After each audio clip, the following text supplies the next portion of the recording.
ఈ అమ్మాయి call record already మన ఛానల్లో టెలికాస్ట్ అయ్యింది. ఆడియో విన్న తర్వాత ఆ కామెంట్స్ అన్నీ కూడా మేము చూసాం.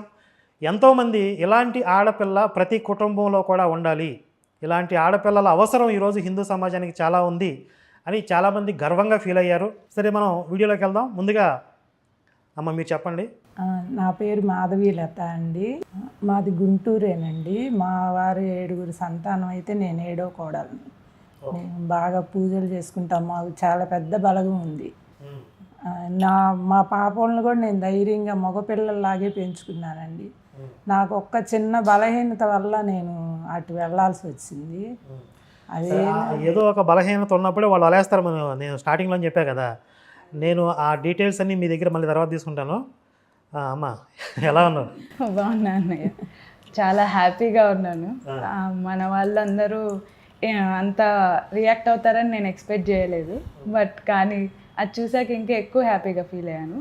ఫస్ట్ ఆడియో ఇచ్చినప్పుడు ఎలా రియాక్ట్ అవుతారో అని భయపడ్డాను నేను. కానీ ఓకే, మనం ఒకసారి బయటకు వచ్చి మాట్లాడాలి అనుకున్నప్పుడు పాజిటివిటీ నెగిటివిటీ 2 సమానంగా తీసుకోవాలని డిసైడ్ అయ్యే మాట్లాడాను కాబట్టి ఓకే అనుకున్నాను. బట్ మన వాళ్ళందరూ సపోర్ట్ చూసినాక నాకు చాలా హ్యాపీగా అనిపించింది. నేనేం చెప్తానంటే, రాళ్ళు పడతాయి అనే దానికి ప్రిపేర్ అయ్యే మనం ముందుకు వెళ్ళాలని చెప్తాను. కానీ ఇక ఈ శివశక్తి అనేది ఒక పెద్ద ఫ్యామిలీ. ఈ ఫ్యామిలీ సపోర్టు మీలాంటి వాళ్ళందరికీ ఎప్పుడూ ఉంటుంది ఖచ్చితంగా. థ్యాంక్ యూ అన్నయ్య. ఫస్ట్ నీ ఫీలింగ్ ఏంటి ఇప్పుడు ఈరోజు శివశక్తికి వచ్చారు? యాక్చువల్లీ చాలా ఎక్సైటెడ్గా ఉన్నాను నేను. అంటే ఫస్ట్ నేను మీతో మాట్లాడిన విషయం ఇంట్లో ఎవరికి చెప్పలేదు. ఫస్ట్ టైం నేను మీకు కాల్ చేసి మాట్లాడాను కదా, మాట్లాడిన తర్వాత మమ్మీకి కాల్ చేసి చెప్పాను. యాక్చువల్గా నాతో మాట్లాడిన తర్వాత చెప్పావు? మీతో మాట్లాడిన తర్వాత అన్నయ్యతో నేను మాట్లాడాను అని చెప్పాను. చెప్తే పేరు డీటెయిల్స్ అవన్నీ చెప్పొద్దు అని చెప్పి అనిందనమాట మమ్మీ. నాకు కొంచెం కోపం వచ్చింది, ఇంత జరిగిన తర్వాత ఎందుకు భయపడాలి అని. ఇదిలో మీరు ఆడియో పోస్ట్ చేసిన విషయం నేను చెప్పలేదు అసలు ఇంట్లో ఎవ్వరికి. వాళ్ళ దాంట్లో నేను సబ్స్క్రైబ్ చేశాను ఆల్రెడీ ఛానల్స్, నోటిఫికేషన్స్ వచ్చాయి కదా, వాళ్ళే చూసి తెలుసుకున్నారు నా ఆడియో పోస్ట్ చేశారు అని చెప్పి. అప్పుడు అదంతా విన్నాక వాళ్ళే హ్యాపీగా ఫీల్ అయ్యి మమ్మీ తాతయ్య అందరు కూర్చొని నాకు కాల్ చేశారనమాట. మమ్మీ అసలు నమ్మలేదు ఫస్ట్. అసలు నువ్వు ఎలా కాంటాక్ట్ అయ్యావు ఏంటి, ఎక్కడో ఉంటారు వీడియోస్లో వాళ్ళని కూడా నువ్వు కాంటాక్ట్ అయ్యి మాట్లాడావా అని చెప్పి ముందు భయపడింది. కానీ తర్వాత ఇంకా ఓకే అయిపోయింది కదా ఎట్లాగూ అని చెప్పి తర్వాత ఇంకా ఆమెనే ఆ కామెంట్స్ అవన్నీ చదివి హ్యాపీగా ఫీల్ అయ్యిందన్న. ఏంటమ్మా మీకున్న భయం ఏంటి అసలు? నాకేం భయం లేదు సార్. అక్కడ మేముండే లైన్లో చర్చి ఉంటుంది.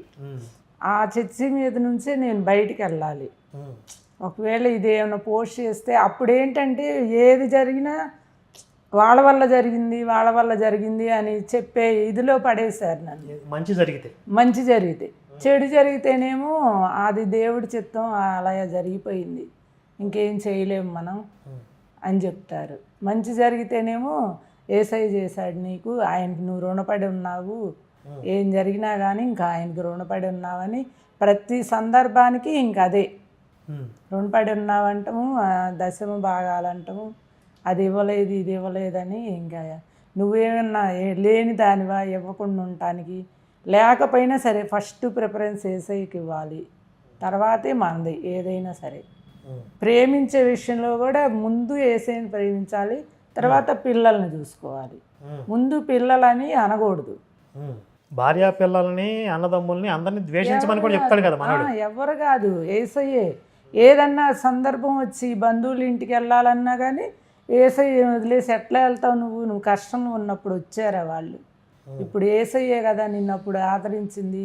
ఆయన దగ్గరికి ఆదరించాడమ్మా మిమ్మల్ని. ఆయన ఏం ఆదరించాడు? నాకు ఏం ఆదరించాడంటే ఇవన్నీ నాకు జరగాల్సినవి జరుగుతున్నాయి ఆ టైం వచ్చినప్పుడు. కానీ వీళ్ళేంటి వాళ్ళ ఖాతాలో వేసుకుంటారు. అంటే ఎగ్జాంపుల్, ఇప్పుడు యేసు మతంలో ఉన్న ఒక అమ్మాయికి పిల్లలు పుట్టారు అనుకుందాం, యేసయ్య దయ వల్ల నీకు పిల్లలు పుట్టారు అని అంటారు. యేసు నమ్ముకుని వాళ్ళకి కూడా పిల్లలు పుడుతున్నారు కదా, అందరికీ పుడుతున్నారు, అది చాలా కామన్ కదా. అవును. కానీ యేసు మతంలో ఉన్న వాళ్ళకి ఇది నీకు యేసే ఇచ్చాడు అంటారు. యేసే ఇచ్చాడు నీకు, లేకపోతే నువ్వు పిల్లలు లేని దానివి అయ్యేదానివి.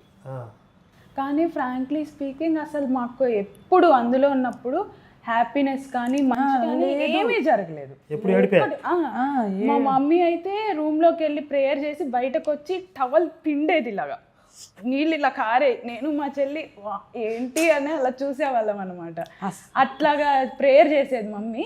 కానీ ఆమె ఏంటంటే ఎండ్లో నీ ప్రార్థన సరిగ్గా లేదు అందుకే నీకు మంచి జరగట్లేదు. ఈమెమో కర్చీఫ్లు టవల్లు పిండేది, ఆమెమో నీకు ప్రార్థన సరిగ్గా లేదు అందుకే నీకేం జరగట్లేదు అనేది. అది మానేసిన తర్వాత మా ఇంట్లో ఆనందం, సంతోషం, మేము ఇల్లు కొనుక్కోవటం, ఎవ్రీథింగ్ అన్నీ మా లైఫ్లో జరిగిన ప్రతి మంచి చర్చ్ మానేసి నాకు జరిగింది. అంటే నీ ఆడియోలో చెప్పిన విషయాలన్నీ నాకు అంటే మొత్తం డీటెయిల్గా గుర్తులేవులే కానీ చాలా వరకు గుర్తున్నాయి. ఫస్ట్ ఆ రోజు నువ్వు చెప్పిన అంటే ప్రధానంగా చెప్పిన విషయం ఏంటంటే హిందూ సాంప్రదాయం ప్రకారం పెళ్లి చేసుకోవడం అనేది నీకు చిన్నప్పటి నుంచి నాకు మా చెల్లికి ఉన్న కళ అది. అది ఆ విషయం యాక్చువల్గా బాప్తిజం తీసుకోవటం నాకు మా చెల్లికి అస్సలు ఇష్టం లేదు. కాకపోతే నేను ఆడియోలో చెప్పినట్టే మా ముందు అంటే నాకు 18 వచ్చే ముందు వేరే అక్కకి 18 వచ్చాయన్నమాట మా చర్చిలో. ఆ అమ్మాయి తీసుకోకపోతే వాళ్ళ మమ్మీని ఆల్మోస్ట్ 2-3 months మైక్లో తిడుతూనే ఉంది, నీకు పిల్లల్ని పెంచుకోవడం రాదు, నీలాంటి వాళ్ళు బ్రతకడమే వేస్ట్, పిల్లలకి చెప్పుకొని బాప్తిజం ఇప్పించుకోలేవా నువ్వు, అలా అని వాళ్ళ మదర్ని టార్చర్ పెట్టేటప్పటికే ఫైనల్లీ ఆమెనే కాంప్రమైజ్ అయిపోయి బాప్తిజం తీసుకుందనమాట.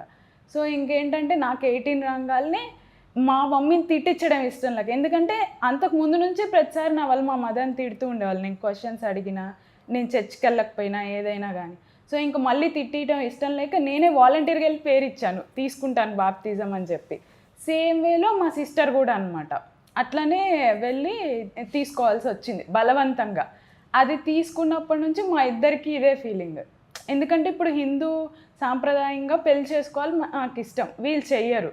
అలా చేయకపోవడం వల్ల ఎవ్వరూ రారు. ఇప్పుడు మన వాళ్ళంతా హిందూస్గానే ఉంటారు, ఇప్పుడు వచ్చినా వాళ్ళని దేంట్లో పార్టిసిపేట్ చేయనియరు, వీళ్ళే అన్నీ చేస్తూ ఉంటారు. అది మాకు అస్సలు ఇష్టం లేదు. అండ్ మెయిన్ థింగ్ ఏంటంటే ఆ చర్చి పాస్టర్ మాకు చుట్టాలు ఎవరు లేరు, వీళ్ళు వెదవలని వాళ్ళు ముందే వదిలేశారనమాట.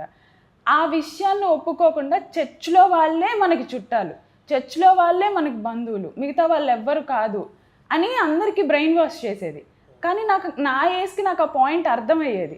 నేను చెప్పేదాన్ని మా మమ్మీకి, వాళ్ళ అనాథల్లా ఉన్నారు కాబట్టి అందరినీ అనాథలు చేయాలనుకుంటున్నారు అని. కానీ నా మాట ఎప్పుడు చెల్లేది కాదనమాట ఇంట్లో, అలాగా జరిగిపోయింది. అయితే నీ ఆడియో రిలీజ్ అయిన తర్వాత ఒక పర్సన్ ఒక డౌట్ అడిగారు, ఏంటంటే అది కూడా కొంచెం రీజనబుల్గా ఉంది. అంటే ఇప్పుడు నువ్వు చిన్నప్పటి నుంచి క్రిస్టియానిటీలోకి వెళ్ళడం కానీ అందులో అది ప్రాక్టీస్ చేయడం కానీ అంత ఇష్టం లేదు అనే, అవునా?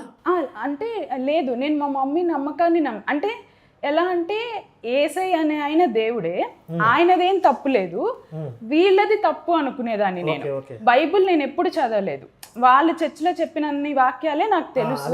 డౌట్ ఎందుకు అడిగారంటే వాళ్ళు, ఇప్పుడు ఈ అమ్మాయికి స్వతహాగా క్రిస్టియానిటీ అంటే ఇష్టం లేదు కదా, కానీ ఇంగ్లాండ్లో ఇప్పుడు మీకు కాబోయే వ్యక్తి తను నిన్ను అక్కడ చర్చి దగ్గర డ్రాప్ చేసేవాడు, తనకి ఇష్టం లేకపోయినా నీ కోసం. తనకి స్వతహాగా ఇష్టం లేనప్పుడు ఇంగ్లాండ్లో మీ అమ్మ నాన్న వాళ్ళ ఫోర్స్ ఏమి ఉండదు కదా, మరి చర్చికి ఎందుకు వెళ్ళింది అక్కడ? అదే నాకు ఆ యేసై అనే ఆయన దేవుడు కాదు అని ఎప్పుడు లేదు, అంటే యేసు మీద నమ్మకం ఉంది, దేవుడి మీద నమ్మకం ఉంది. అంటే ఆయన్ని దేవుడు అని అనుకున్నప్పుడు నాకు నమ్మకం ఉంది. కానీ ఇది ఐడియాలజీ, క్రూయాలిటీ అంతా బైబుల్లో ఉందని నాకు అప్పుడు తెలీదు. నేను ఓన్లీ అది మనిషిలో ప్రాబ్లంగా మాత్రమే చూశాను. అందుకే మా మమ్మీ వాళ్ళందరూ 40 days ఫాస్టింగ్స్ ఉండేవాళ్ళు, నేను ఉండేదాన్ని, నేను ప్రేయర్ చేసుకునేదాన్ని. కాకపోతే నాకు చర్చ్ ఎన్విరాన్మెంట్ నచ్చలేదు కాబట్టి నేను వెళ్ళేదాన్ని కాదు, ఇంట్లో ప్రేయర్ చేసుకునేదాన్ని, ఫాస్టింగ్స్ ఉండేదాన్ని, అంతా ఫాలో అయ్యేదాన్ని. నేను కూడా నాకు హిందూ మతం మీద ఇష్టం ఉన్నా, అంటే ఇప్పుడు ఒక సెక్యులర్ క్రిస్టియన్ ఎలా ఉంటారో నేను అలా ఉండేదాన్ని, ఇటు అటు అంతే. అందుకని చెప్పి మా మమ్మీ ఫోర్స్ లేకపోయినా మా మమ్మీ కాల్ చేసి ప్రేయర్ చేసుకున్నావా, చర్చ్కి వెళ్ళావా అని అడిగేది నేను ఇంగ్లాండ్లో ఉన్నా కూడా. సో క్రిస్మస్కి అట్లా వెళ్ళేదాన్ని నాకు కుదిరినప్పుడు. అలా ఏదో ఒక ప్రోగ్రామ్ యేసులో నా జీవితం అని చెప్పి అట్లాగే మీరు కూడా యేసుతో కొంత ట్రావెలింగ్ ఉంది పర్సనల్గా. కానీ ఆయన అసలు దేవుడే కాదు అని మీ ద్వారా నేను తెలుసుకొని బైబుల్లో ఉంది క్రూయాలిటీ అని అనుకున్నాక పక్కన పడేసాను.